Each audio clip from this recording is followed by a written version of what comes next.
And then you met Ada. Yeah. Now, I have watched a lot of her because she's a massive fan of you, obviously. Yeah. She married you, you've got beautiful kids together. But just your latest album, she was like, I think it was an interview that I saw, said you two were in the bath together, we were in choosing the music. Yeah, she is the gatekeeper of everything to do with me. And we were playing the What Goes on the Album game. Yeah. And I've written 80 songs. I've written 80 songs for this album. And we sort of narrowed it down, but like she's sort of like, the analogy is I'm holding the remote control, but I don't get to choose what's on the television. Anyway, we're in the bath. Yeah. I played the first song and she's like, yeah, that one. Second song, yep, that one goes on. Third one, yeah, that goes on. The fourth one was about her. Yeah. And at the end of it, there was just a silence, and I'm like, and she's like, not that one. And I was like, I wrote that about you. Did she know? And so she didn't know that before she'd said it, or she'd obviously picked it up? When I brought it up on TV the other day, she was like, I didn't know it was about me. She was trying to be diplomatic and lie and get out of it, but she did know it was about her. And it made the deluxe, but it did hurt me a bit. Well, it would. Like, you spent, how long did it take you to write that song? It's like my Valentine's present, my Christmas present. But it's all good. There'll be more songs about her, and I hope she'll like the next ones. Does she ever ask you kind of, like, the songs that you've written in the past, like She's the One, like Come Undone, Sexed Up? By the way, I broke up with my boyfriend after listening to Sexed Up. Really? Yeah, I used to play my little Mitsubishi Mirage cruising around on my CD player. Right. And then one day the words just hit me and I was like, screw you. Like, I didn't like your taste anyway. And then I broke up with him. We got back together not long after. Right. In that moment I was like, oh my God. But does she ever have, like, listen to your music and go, who was that about, or what was that? What moment was that? She's totally not jealous. Yeah. We've got this unique relationship, and it was probably why it works so much. And we'll be lying in bed, and it's just got to the point now where I just point to the TV screen, and she knows that I slept with that person at some point, and she's like, babe, really? And then I have to Google them and show them her in the 90s. And do you have but she used to look like this. And she's like, okay, I can see that. Yeah, okay. She's got, I don't know what it is, she's just not, because like, I don't really want to know her boyfriends, how many people she slept with, what position, who, what. Yeah. And I can do all of that, and she's like, okay, honey. Yeah. You know, but she's unique. You know what, she actually sounds a little bit like my partner. So my boyfriend knew I was coming to meet you, but you were actually my hall pass back in the day. Wow. So it was originally Patrick Swayze, but he died. Yeah. And then I was like, I'm in good company though. Yeah, well, Lord Patrick of Swayze, he was a good-looking lad. Oh, and he had vocals on him too. Like, yeah, he did. Amazing. And he could do a good roundhouse kick. Yeah. I can remember there has been hall pass moments in my life. There has been. But they didn't go. You know, sort of. I remember being in Germany and a woman was like, "Oh, you're my hall pass." Yeah. And we did the deed. I don't think it went very well.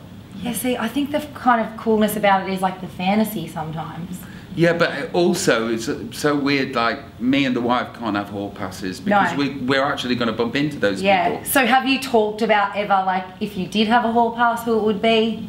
No, because I'm gonna bump into that guy and have a problem with that guy, and that guy's probably gonna be a really nice guy, but so I don't think the hall pass situation will work for us. And you know, I might bump into the girl. I haven't got there's not a hall pass situation. There's not a celebrity. A woman that trumps your wife. No, not that. She seems pretty special. Yeah, she rocks. Yeah, like I said, and even like when I know you spoke recently, I think, about your depression, and I suffer from anxiety, so I'm a huge advocate for mental health and, you know, spreading awareness and stuff like that.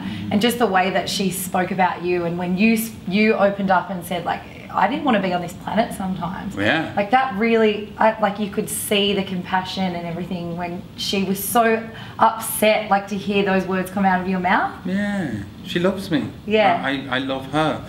And you know, we're both mental. Yeah. We're both neurotic. It's good to be mental. Yeah, we have anxiety and we have depression. Yeah. But it dovetails. Her craziness dovetails my craziness. Yeah. And we're there for each other, and you know, it's a beautiful thing. It genuinely is. But we are Leonard Cohen, who passed away, wrote a beautiful lyric. Yeah. There has to be, it has to be a crack. That's where the light gets in. Yeah. And we're both crackers, and the light gets in that way. Yeah. And sometimes you say that Robbie doesn't even arrive until Sometimes. 6 songs in. Yeah, what do you sometimes. mean by that? Because like Robbie's here right now, isn't he? Yeah. Yeah. But this is a lot different than, you know, Yeah. getting up in front of 45,000 people and being the conduit to their good time. Yeah. I don't know if you've ever stood in front of 50,000, 40,000, 60, 70,000 people. No. Fucking weird. It would be insane. And I'm Energy. crazy. Yeah. And you know, I'm anxious. Yeah. And lack of self-worth and all of those things. Yeah, you talk a lot about your self-doubt. Yeah. And then, you know, my job is to get up there and be 10 men. And sometimes, and it's a character. Yeah. And sometimes he doesn't turn up and I have to do it by myself, and it's terrifying. But most of the time... Is that when you're just overthinking everything and like... No, I don't think it's necessarily an overthinking. There is a genuine concern, fight or flight, that this is a terrifying experience. Yeah. You just look so damn good up there, and like you. Well, thanks, own babe. it. But Yeah. that's my job, and that's what I do, and I've managed to convince an awful lot of people that I'm not terrified in that moment. Yeah. And a lot of the time I'm not terrified. Yeah. But a lot of the time I am. Yeah, well, I love you. Like I said, I've been to so many concerts. Party Like a Russian, though, I love that the press came out and said that you'd been kicked out of Russia and made up this amazing story to go with the release of the single. It was great for me, but it wasn't the truth. Yeah, they said that I've been banned from Russia. I'd offended everybody.